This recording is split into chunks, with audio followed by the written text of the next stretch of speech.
Starting today, anyone entering or leaving the Indonesian capital Jakarta on public transport must first show a negative rapid antigen test, and this is to prevent a surge of COVID-19 infections during the year-end holidays. Authorities have imposed strict restrictions to curb infections, including a new curfew for restaurants and shopping malls. Indonesia has reported nearly 6,700 new infections. Chani Bhavani has details. Slightly tighter restrictions issued by Jakarta Governor Anies Baswedan to curb the risk of COVID-19 transmissions in the capital during the holiday period. Now, in two official circulars issued by the Jakarta administration, Mr. Anies outlined and re-emphasized some measures that will be enforced from 18th of December until the 8th of January. Jakartans must prioritize staying home, he said, and only leave for urgent matters. If people must urgently leave their homes, then they must ensure that they wear masks, practice safe distancing, and they must not create or attend events that could potentially draw crowds. Activities must be limited to a maximum of 5 people during the Christmas and New Year period as well.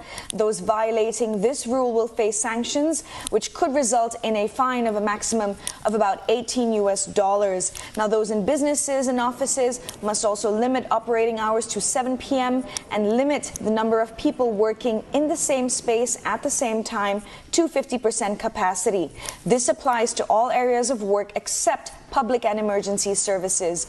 Dining establishments, malls and entertainment venues, shopping center owners all must limit operating hours to 9 p.m. at maximum and limit capacity to 50% of total capacity as well. However, especially for Christmas between 24th and 27th of December and New Year's, that's between 31st December and 3rd of January, malls, restaurants, tourist attractions, entertainment venues must stop all operations by 7 p.m., with cinemas running their last show at 7 p.m. as well. Now, Jakartans must adhere to COVID-19 health protocols and disciplinary measures that are being enforced by police, military, and local apparatus.